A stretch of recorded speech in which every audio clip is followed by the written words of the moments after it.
Hello guys, welcome back to another video. Last video में हमने design option देखा था। इस वीडियो के अंदर हम लेआउट ऑप्शन को समझेंगे। लेआउट टैब में हमारे पास अलग अलग ऑप्शन यहाँ पे देखोगे आप, काफ़ी सारे ऑप्शन हमें नज़र आ रहे हैं।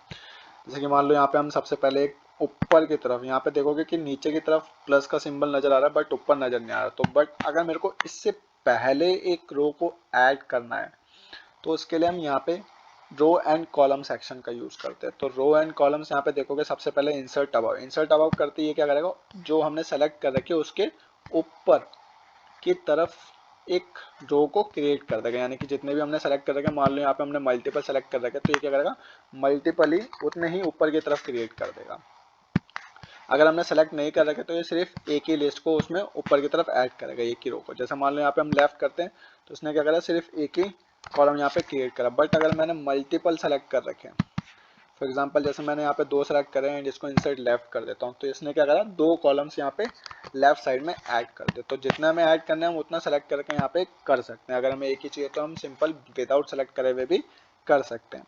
तो यहाँ पे हमने ऐड करा, इंसर्ट राइट क्या करेगा, राइट साइड ऐड करेगा, लेफ्ट लेफ्ट साइड ऐड करेगा। यानी कि कॉलम्स को ऐड करना है तो लेफ्ट एंड राइट का यूज कर सकते हैं। अगर रोज ऐड करना है तो अबव एंड बिलो का यूज कर सकते हैं। मान लो कि मेरे को इसमें हेडिंग लिखनी है, यानी कि मैं दिखाना चाहता हूँ जो ये डेटा मैंने बनाया है। जैसे यहाँ पे हम लिखते हैं कोर्स रिकॉर्ड। अब मैं चाहता हूँ कि जो ये कोर्स रिकॉर्ड लिखा हुआ है ये बीचों बीच, यानी कि इस टेबल के बीचों बीच नजर आए। तो इसके लिए हमें सबसे पहले इन सेल्स को, यानी कि जो यहाँ पे सेल्स बने हुए हैं, इन सभी सेल को मर्ज करना होगा। तो पहले मैं इसका कलर चेंज कर देता हूँ, आई थिंक, क्योंकि ये नज़र नहीं आ रहे हैं इसमें, तो कुछ इस टाइप में। तो यहाँ पे देखोगे हम इसको सेलेक्ट करते हैं। सेलेक्ट करने के बाद यहाँ पे हमें मर्ज ऑप्शन में मर्ज सेल नजर आता है। इस पर क्लिक करते ही क्या करेगा, जितने भी सेल्स हमने सेलेक्ट कर रखे, चाहे वो रोज में हो चाहे वो कॉलम्स में हो, क्लिक करते ही क्या करेगा, उसको मर्ज कर देगा। यानी कि एक ही सेल में कंबाइन कर देगा सभी को।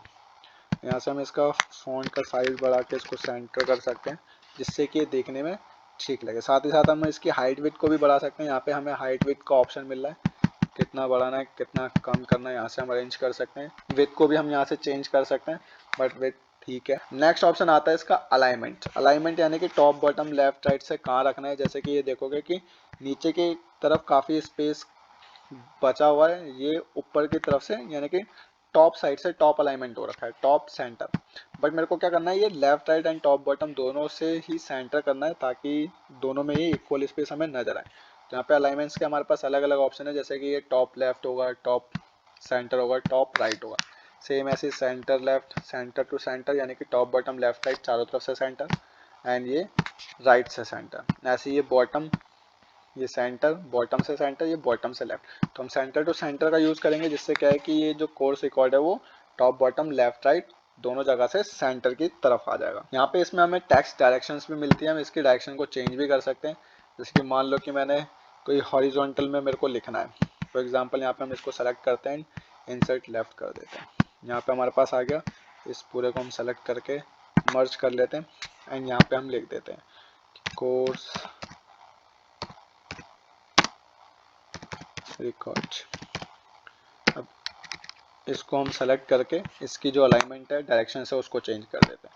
तो ऐसे चेंज करके भी हम इसको वर्टिकली एंड हॉरिजॉन्टल भी लिख सकते हैं। इसमें भी हम अलाइनमेंट्स को चेंज कर सकते हैं।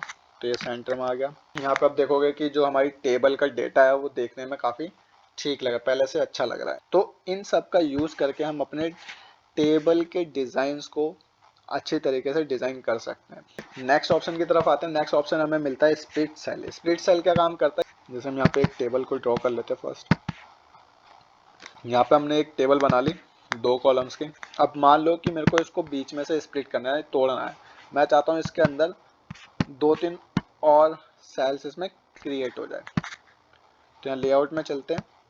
लेआउट में हमें ऑप्शन मिल रहा है स्प्लिट सेल। इस पर क्लिक करते हैं। यहाँ पे हम नंबर ऑफ कॉलम बता रहे हैं कि कितने कॉलम्स में हमें उसको स्प्लिट करना है, जैसे कि 3। कितनी रोज होनी चाहिए, 2। तो ये क्या करेगा, 3/2 में उस सेल को कन्वर्ट कर देगा। सेम ऐसे हम इसको भी कन्वर्ट कर सकते हैं, स्प्लिट सेल। तो 4/4। यहाँ पे हम 4 कॉलम एंड 2 रोज, तो जितने मर्जी उसमें हम इसको तोड़ सकते हैं, कॉलम्स में हम डिवाइड कर सकते हैं। नेक्स्ट ऑप्शन आता है स्प्लिट टेबल। स्प्लिट टेबल क्या काम करता है, जहाँ पे भी हमारा कर्सर होगा वहाँ से टेबल को तोड़ देगा। जैसे कि यहाँ पे स्प्लिट टेबल करा तो जैसे ही हमारा कर्सर यहाँ पे था, इसने क्या करा, ऊपर दोनों रोज को अलग अलग कर दिया, यानी कि तोड़ दिया।